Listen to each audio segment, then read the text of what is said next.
TJ biker vlogs. TJ biker, হ্যাঁ, video viral হলেই দেখতে পাবে অটোমেটিক। দাদা আমার মাফ করে দেন হুজুর, আমার ভুল হয়ে গেছে। তো আজকে আমরা এখন যাচ্ছি উদয়পুরের দিকে। মৌ মানে আমার বউ আর আমি মৌয়ের বর, আর আমরা দুজনে বেরিয়ে পড়েছি দীঘা উদয়পুরের সমুদ্র সৈকত ভ্রমণ করতে। আর আমরা খুঁটিয়ে দেখবো কোথায় কি হচ্ছে। সো দেরি না করে শুরু করা যাক আজকের ভিডিও। এখানে সেই বাইকগুলো রাখা আছে, যেখান থেকে বাইক নিয়ে একটু ঘুরে আসা যায়। কাকা ভালো, কাকার কাছে সবাই চলে আসছে। R15ও দিয়ে রেখেছেন এখানে। আমি খাই না তো। এখন কাঁকড়া নেওয়া হচ্ছে 3টে 200 টাকা বলছে। মাছগুলো কি কি, কোনটা কি রে? হ্যাঁ 400 টাকা। হ্যাঁ স্মেলটা সেই লাগছে। অসুবিধা কি আছে?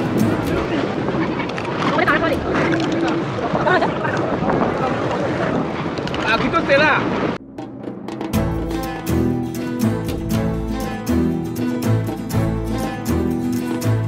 So guys, very good morning. This is your friend TJ and welcome back to another day and another vlog. সবাই ফ্রেশ হয়ে গেছি মর্নিং এ। তো এখন একটা টোটো ধরা হবে। টোটো ধরে আমি, দাদা, মৌ আর বৌদি 4জন মিলে যাবো উদয়পুর বিচ। তো এখান থেকে উদয়পুর নিয়ে যাচ্ছে 20 টাকা করে পার হেড। চাচা নিয়ে যাচ্ছে আমাদের। তো চাচা সামনে বসবো? বস।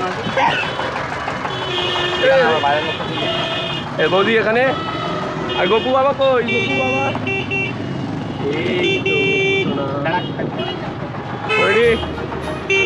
টোটোর সিট বেল্ট আমরা শক্ত করে বেঁধে নিয়ে চললাম গুটি গুটি পায়। পথে দেখতে পেলাম সেই শঙ্করপুরের বিখ্যাত জাহাজ বাড়ি। দেখে মনে পড়ে গেল সেই বিখ্যাত টাইটানিক জাহাজের কথা। ওয়েদারটাও ছিল বেশ, পেজা তুলোর মতো মেঘ। টোটোও চলছিল বন্দে ভারতের মতো বেগ। শুরু আর আমাদের টুপি পরা শুরু। হঠাৎ করে আকাশটা মেঘলা হতে পড়লো, ছাতা আনতে ভুলে গেছি। গিয়ে এখন আমরা জলের তলে পা ডুবাবো, ডুবিয়ে খাবো কাঁকড়ার ঝাল। আর ভালো না হলেই খাবো বইয়ের গাল। কি মাছ থাকে স্পেশালি সেইটা খাবো। অ্যাকচুয়ালি সায়েন্স সিটি তো কলকাতায় আছে, আর এখানে ওখানে অন্য নাম দিয়ে, মানে ওটা বাংলায় পোস্ট করে দিয়েছে। সেটা হচ্ছে দীঘা বিজ্ঞান কেন্দ্র, মানে দীঘা সায়েন্স সিটি বলা যেতে পারে। এই ডাইনোসরসটা দেখে মনে হচ্ছে আমার বইয়ের রেগে যাওয়ার মুহূর্ত। চাইলে উপভোগ করতে পারে। তো আমরা এখন উপভোগের মোডে নেই, কারণ হচ্ছে অনেকের ভিড় আছে, প্রচুর ভিড় চারিদিকে। দাদা গেছে, দাদা অক্সিজেন নিতে গেছে, আমরা একটুখানি ওয়েট করছি।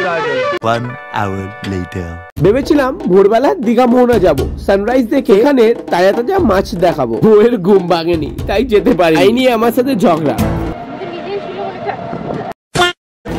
কি খাবে? কাঁকড়া খাবো, মাছ খাবো। এদের তো দেখি প্রচুর excitement. So finally Udaipur sea বিচে চাচার সাথে চলে এসেছি। এখানে পৌঁছে দেখছি এত মিনি গোয়া, পুরো হুবাহু গোয়ার মতো, শুধু মিসিং হচ্ছে রাশিয়ান। হালকা ঝিরিঝিরি বৃষ্টি হচ্ছে, ওয়েদার কিন্তু পুরো জমে যাবে আজকে। বউয়ের এখন ইচ্ছা করেছে মুড়ি ঘুগনি খেতে, তাই মুড়ি ঘুগনি খেয়ে রওনা দিলাম আবার বিচের দিকে। এখন আবার বেরিয়ে পড়লাম।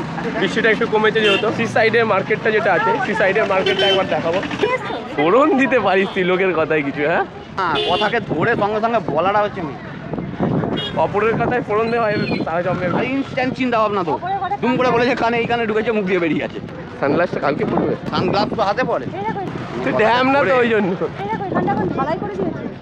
অসম ওয়েদার, ওয়েদারটা পুরো জমে গেছে বস। উদয়পুরে যে স্পেশালিটি গান ফান বাজা কিন্তু অলরেডি শুরু। এবার খালি হাম্বা নেবে আর বসে যাবে কাঁকড়ার ঝাল খেতে। চারিদিকে কিন্তু অনেক হোটেল, এধার ওধার যেদিকে দেখছি, আই মিন যেটা আপনার স্ট্রিট ফুড যেগুলো থাকে। ও ভাই সাহ, দেখা যাচ্ছে দূরে। চলুন দেখাই একবার ঘুরে আপনাদের আলাদিনের সেই আশ্চর্য কালিনের দুনিয়া। আপনারা যেদিকে তাকাবেন সেদিকেই দেখতে পাবেন সেই উড়ন্ত কালিন উড়ে বেড়াচ্ছে নিজের মতো, হাওয়ার সাথে তাল মিলিয়ে। এই সুন্দর জায়গাটি অবস্থিত পশ্চিমবঙ্গ আর উড়িষ্যার মাঝামাঝি জায়গা, ওপেন বর্ডার এরিয়াও বলা যেতে পারে এটিকে। এবার নামছি বিচ সাইড এরিয়ার দিকে, দেখা যাক কি কি ফান করা যায়। ফান বলতে এখানে প্রথমেই বলে দিই, parasailing, motor cycling, ATV ride আর ব্যানানা রাইডের মতো আকর্ষণীয় সব অ্যাক্টিভিটিস করা যেতে পারে এখানে। আমি তো জাস্ট টোটালি কনফিউজ, কি ছেড়ে কি করি। তাদের মাটিতে পা রাখলাম, পা রেখে দেওয়া হলো। আর আপনার তো এখানে সেই বাইকগুলো রাখা আছে, যেখান থেকে বাইক নিয়ে একটু ঘুরে আসা যায়। স্কুটি কত? স্কুটি 200 টাকা, 2-3 জন যেতে পারে। যেতে পারে। হ্যাঁ, 3 কিলোমিটার রাইড হবে, আধা ঘন্টার টাইম হবে। আধা ঘন্টার টাইমের মধ্যে রিটার্ন আসতে হবে। আর যদি টাইমের বাইরে আসে আবার এক্সট্রা হলে কোনো অসুবিধা নেই। তাহলে কাকা ভালো, কাকার কাছে সবাই চলে আসবে একদম। এখানে কিন্তু R15ও দিয়ে রেখেছেন এখানে দাদা। এটার কি রেট আলাদা নাকি? রেট আলাদা, রেট 400 টাকা। আর এমটি এইগুলো সব 400, বড় গাড়ি সব 400, স্কুটি 200। দারুণ দারুণ, একদম খুব দারুণ। টিজে বাইকার ব্লগস, হ্যাঁ, ভিডিও ভাইরাল হলেই দেখতে পাবে অটোমেটিক। ঢুকতে না ঢুকতে উফ, তাজা তাজা মাছ। সত্যি সামুদ্রিক মাছের মজাটাই আলাদা। অবশ্যই রান্নাটা যদি মনের মতো হয়। চারিদিকে শুধু পার্টি মুড অন, আর আমরাও সার্চ করছিলাম মনের মতো পার্টি স্পট। বলে না, মানুষের অল্পতে পোষায় না, তাই আমরাও চললাম আরো গভীরে। অবভিয়াসলি বেস্ট স্পট সার্চ করতে, আর অবশ্যই রিজনেবল হওয়াটা অত্যন্ত জরুরি মধ্যবিত্তদের জন্য। সেই সুন্দর জায়গা দেখুন, অলরেডি শুরু হয়ে গেছে। এখানে বিভিন্ন টেবিল আপনারা বুক করতে পারেন, যে কোনো ছাতার নিচে টেবিল বুক করলে একটু মাছ ভাজা খেলেই ওরা এমনিতেই বসতে দেবে, আই গেস, যেটা আমি শুনেছি। বাকিটা জিজ্ঞেস করে আপনাদের জানাবো।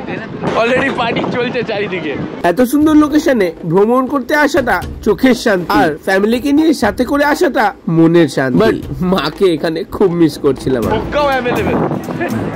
ইনফরমেশনের জন্য জানিয়ে দিই, hookah 300 rupees, but smoking is injurious to health. আর আমি তো নিজে কোনোদিনও স্মোক বা ড্রিঙ্ক করি না, সো আপনাদেরকেও রিকমেন্ড করব না করাটাই ভালো। তো আপনার জীবন আপনিই ভাবনা চিন্তা করুন। তো এখন কাঁকড়া নেওয়া হচ্ছে 3টে 200 টাকা বলছে, 4টে 200। আমাদের বৌদি কিন্তু মাছ এইসব সিলেকশনে একদম ফার্স্ট। বৌদি না থাকলে হয়তো আমরা কাঁকড়াই খেয়ে ফেলতাম। বৌদি ঠিক বেচে একদম স্পেশাল গুলোকেই আমাদের দিল, আর নিজের দায়িত্ব যাতে ভালোভাবে সেদ্ধ হয় আর ভাজা হয় জিনিসটা ঢাকা দিয়ে দিয়ে বারবার ভালো করে রান্না করালো। তো এখন ক্যাংরা সিলেকশন চলছে। এখন আমরা খাবো ক্যাংরার ঝাল, আর তা দিয়ে দাদা কিছু একটু জলযোগ নেবে। আমরা বসে আড্ডা নেব। বৃষ্টি বেশ জোরেই এসে গেছে। এবার আমরা একটু বসে আছি, এখন আমাদের ক্যাংরা প্রিপেয়ার হচ্ছে, দেখা যাক তারপর খাবো। এখন একটু ওয়েদারটা ফিল করছি, কিন্তু যখন দরকার ছিল বৃষ্টিটা তখন তো হলো না। কালকে চেয়েছিলাম যে কালকে বৃষ্টিটা হোক, ওয়েদার রিপোর্ট কালকে ওটাই দেখাচ্ছিল, বাট কী আর করা যাবে, কপাল খারাপ থাকলে। বাট এখন যে সিচুয়েশনটা হয়ে আছে, এই সিচুয়েশনে চান করতে ইচ্ছা করছে, বাট এই ড্রেস পরে করা যাবে না। আর সাথে অনেক ইকুইপমেন্ট আছে, আরও চাপ হয়ে যাবে। তো আপনারা তো টেন্টের নিচে তাঁবুতে বসে পা ধোয়ানো ব্যাপারটাই হচ্ছে উদয়পুরের স্পেশালিটি, তাই প্রতিটি মানুষ এখানে এই সুখটি উপভোগ করতেই আসেন আর একটি সুন্দর স্মৃতি নিয়ে এখান থেকে ফিরে যান। মাই গড, সেরা ফিলিংস নাকি? স্মেলটা সেই লাগছে, জানি না এবার টেস্টটা কাকি কেমন করবে, ওইটার উপর ডিপেন্ড করছে পুরো এনজয়মেন্টটা।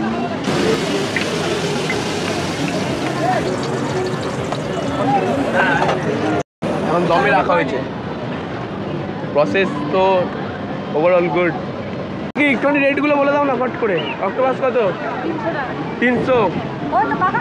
ওই তো কাকা, হ্যাঁ বলেন। হ্যাঁ, মাছগুলো কি কি, কোনটা কি রেট? এটা তোমাদের চিতল মাছ, সমুদ্রের চিতল, হ্যাঁ, এটা আছে তোমাদের 400 টাকা। হ্যাঁ, এই ভোলা মাছটা আছে বড় সাইজ ভোলা, এটা হচ্ছে 300 টাকা থাকবে। হ্যাঁ, চিংড়ি মাছ আছে 10 পিস 200, কাঁকড়া আছে 4 পিস 200, পমফ্রেট আছে 150 টাকা পিস, হ্যাঁ, ভোলা মাছ 100 টাকা পিস, হ্যাঁ, আমদি মাছ 40 পিস থাকবে 200 টাকা, হ্যাঁ, আইল ওয়াটার 6 পিস থাকবে 200 টাকা, হ্যাঁ, আর চিংড়ি তো বললাম, হ্যাঁ চিংড়ি।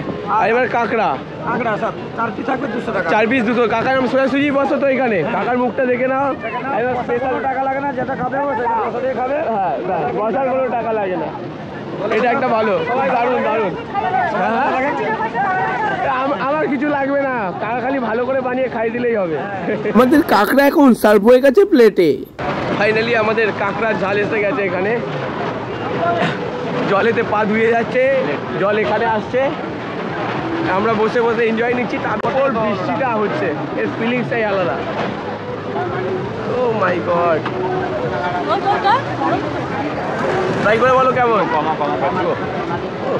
সুন্দরবনের ব্লগগুলো দেখে দেখে না কাঁকড়া খেতে খুব ইচ্ছা করছিল সত্যি করে। ওখানে ঠিক মনের মতো পাওয়া যাচ্ছিল না, এখানে তো দেখি কিরম লাগে। না কেমন লাগে তো কাকার একটুখানি বলে দিই, কাকা এখানে মালিশও করে দিচ্ছে, কেউ যদি মালিশ করো কাকাকে দেখে নাও। এই কাঁকড়া খাচ্ছি আর শাশুড়ি মাকে পুলিশ ও বাবা, শাশুড়ি মা শুনে নাও, কি কামড়াচ্ছ গো? এমন কাঁকড়া কামড়াচ্ছে যে আওয়াজ হচ্ছে যখন চেয়ার টেবিলটা কামড়ে খেয়ে ফেললো ওটা।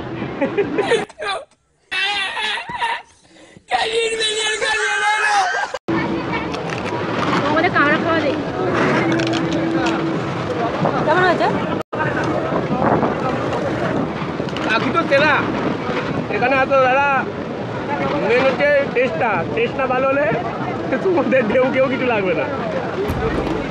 বৃষ্টির ওয়েদারে আমরা কাঁকড়াটা বেশ রসিয়েই খেলাম আর দাদা খেলো কোল্ড ড্রিঙ্কস। তো গাইস এটা ফ্যামিলি ভিডিও, তাই সবকিছু না দেখানোই ভালো।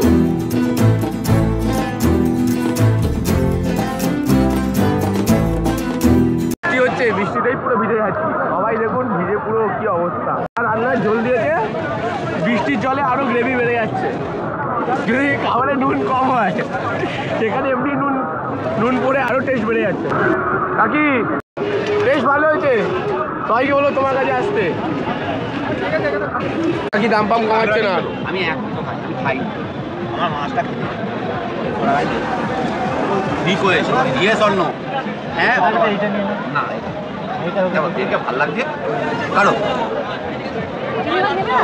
কেমন লাগছে?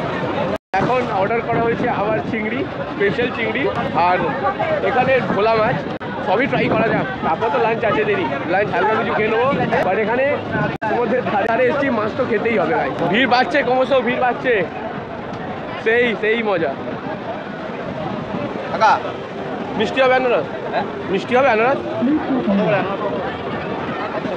হ্যাঁ আমাদের ভোলা রেডি হচ্ছে। কোনটা? ভোলা আর চিংড়ি যতক্ষণ রেডি হচ্ছে আমি একটু বেরিয়ে পড়লাম ঘুরু ঘুরু করতে একাই। এসি কাবাবও বিক্রি হচ্ছে। কাকা চিকেন কাবাব কত গো? 100 টাকা। 100 ক পিস থাকে? 10 পিস। তো এখানে 10 পিস চিকেন কাবাব 100। চারিদিকে একই সিস্টেম, মাছ আর টেবিল আর বোতল। এটা সাউন্ডও আছে, ফুল মস্তি।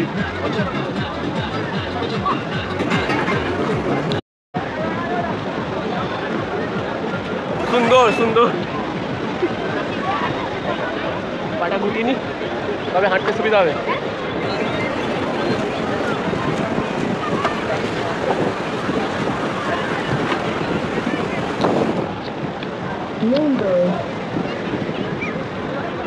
একটু পাটা ভিজিয়ে আসা যা।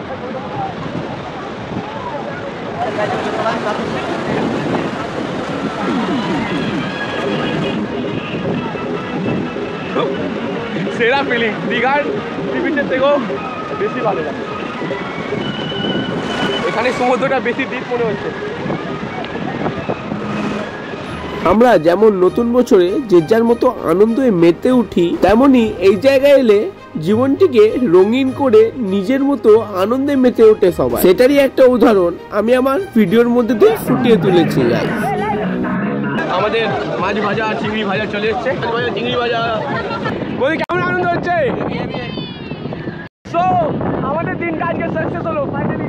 তো এবার আমরা যাবো রিটার্নের দিকে, তারপর সমুদ্রে স্নান করবো, স্নান করে ভরপুর মজা করে সিধে বাড়ির দিকে, তাই তো? যা সো বন্ধুরা, অফুরন্ত আনন্দর পর আমাদের দিনটা ছিল খুবই সুন্দর। আমাদের হোটেলে আসার পর তাই আমরা সি বিচ থেকে আবার টোটো স্ট্যান্ডের দিকে রওনা দিলাম, কিন্তু ওখানে ইঞ্জিন ট্রলিগুলো রিজার্ভ করে যেতে বলছিল নিউ দীঘার দিকে। তাই আমরা ভাবলাম একটু এগিয়ে যাই, স্ট্যান্ড থেকে এগিয়ে দাঁড়ালেই অনেক গাড়ি আপনাদের পৌঁছে দেবে নিজের গন্তব্যে। আমরাও পেয়ে গেলাম 20 টাকা মাথা পিছুর বিনিময়ে। আমরা চললাম আবার ওই দীঘার দিকে, তার জন্য সরি নিউ দীঘা। তো আমরা ফাইনালি আবার বোঝা করলাম এটা একটা নতুন টমটমের কথা বলেছি, টমটম কি বলে জানি না, বাট এখন আমরা ইঞ্জিন ট্রলি। এরকম আমরা নিউ দীঘার দিকে এবার ওখানে গিয়ে রুমে যাবো, রুমে গিয়ে ফ্রেশ হবো, ফ্রেশ হয়ে একদম সিধা যাবো সি বিচে স্নান করতে। তো আবার দেখা হচ্ছে পরে। পুরো টায়ার্ড, খুব মজা হয়েছে, খুব আনন্দ হয়েছে। সি বিচ থেকে নিউ দীঘা যেতে আমাদের বললো 20 রুপিস পার হেড, 4 জন আসি বলে। তো বন্ধুরা, উদয়পুর বিচে পা ভিজিয়ে স্নান করতে তো অবশ্যই ইচ্ছা করছিল, তাই আমরা হোটেলে পৌঁছে আবার সমুদ্র স্নানে গেছিলাম, কিন্তু যেহেতু প্রথম দিন আমরা ভিডিও দিয়েছি তাই সেকেন্ড দিন আর ভিডিও দিই, কারণ সমুদ্রের ক্যামেরা নিয়ে যাওয়া খুবই রিস্ক। অলরেডি দুটো সানগ্লাস হারিয়েছি, যদি এবার ক্যামেরাটা হারায় ব্যাস আমি শেষ। স্নান, লাঞ্চ, প্যাকিং সেরে আমরা চলে গেলাম বাস ডিপোর দিকে। 1 hour later. আর আজকে চললাম বাড়ির দিকে। খুব দারুণ এনজয় করলাম, খুব দারুণ সময় কাটলাম, খুব খুব মজা উঠেছে। তো যাও না একবার বাড়ি। আবার থেকে বাড়ি যাওয়া যাক, শাশুড়িকে অনেকদিন দেখিনি, মন কেমন করছে। টাটা। যেহেতু দীঘা আসার কোনো প্ল্যানই ছিল না, দাদারা শুধুমাত্র আমাদের জন্য এসেছিল, তাই আমরা স্টে করতে পারলাম না। দাদা বৌদির কথা শুনে টাইমেই ফিরে যেতে হবে বাড়ি, তাই দীঘা বাস ডিপো থেকেই একটা বাস বুকিং করা হলো তো আধ ঘন্টা আগে। 145 টাকার বিনিময় প্রতিজন হিসাবে। এই বাস ডিপোটি নিউ দীঘা সি বিচের ঠিক পাশে অবস্থিত। আমার কার এসি সবই শুট করে, আমার ওয়াইফের এসব কিছু শুট করে না। যাক, ওর সাথ পেয়ে তো সবকিছুর এক্সপিরিয়েন্স হয়ে যাচ্ছে। আপনাদেরকেও দেখাতে পাচ্ছি কম টাকায় কিভাবে দীঘা ঘুরবেন। আর এটাই ছিল আমার cheapest way to visit Digha, and believe me guys, it was totally amazing and so memorable and also better than luxurious lifestyle. এই দুদিনে আমি পুরো বাঁধন ছাড়া পাখি হয়ে গিয়েছিলাম। আর বন্ধুরা কমেন্টে অবশ্যই জানাবেন আমার সাথে হাওয়ায় উঠতে আপনাদের কেমন লাগলো। তো বাড়ির দিকে যাচ্ছি, আর আমরা এখন বুক করেছি WDSTC বাস, যেটা আমাদের কলকাতা ডিপো থেকে ছাড়ে। আর দীঘাতে একটা ডিপো আছে, আমরা ওখান থেকে বুক করে নিয়েছিলাম, কারণ আমাদের 5:15 লাস্ট বাস ছিল, আর আমাদের আজকেই বেরোতে হবে, রাত্রির মধ্যে ঢুকতে হবে, কারণ কাল থেকে আমার বিজনেস স্টার্ট করতে একটু চাপ আছে। আমার বৌদিকে অফিসে যেতে হবে, তো সেই জন্য আমাদের তাড়াতাড়ি বেরিয়ে যেতে হবে। ওই জন্য। আর মেন জিনিস হচ্ছে এসি বাস যখন আগের দিন এলাম, তো ওদের সহ্য হয় না, তো মানে আমার ওয়াইফের, কারণ ও বমি পায়, তো অসুবিধা হয়, পুরো জানলা ফিক্স, তো যেখানে সেখানে তো বাস দাঁড়াবে না, তো খুব কষ্টকর ব্যাপার। আর সেই জন্য একটু হাওয়া খেতে খেতে যাওয়ার জন্য বেস্ট হচ্ছে গভর্নমেন্ট বাস করা। সেই জন্য আমরা গভর্নমেন্ট বাসই করলাম। আমরা তো টাইমে পৌঁছানোর দরকার, এখানে মানে ন্যাচারাল হাওয়া খেতে খেতে যাবো আর কি। আর কোনো কিছু উল্টি ফেলে তো এখান থেকে ইজিলি হয়ে যাবে। এদের যাতে চাপ না হয় ওই জন্যই এই বাসটা করা। আলটিমেট পৌঁছানোরই দরকার, কমফর্ট ডাজন্ট ম্যাটার। ওকে, তো কেমন লাগলো সবাই একটুখানি জানাবেন। এখন আমরা যাচ্ছি বাড়ি, একটু রেস্ট করে নিই, আবার দেখা হচ্ছে নেক্সট ব্লগে, নেক্সট ভিডিও। তো এখনের জন্য বাই বাই, টাটা গাইস। বাসটি কিন্তু যথেষ্ট কমফোর্টেবল ফর ডেইলি জার্নি।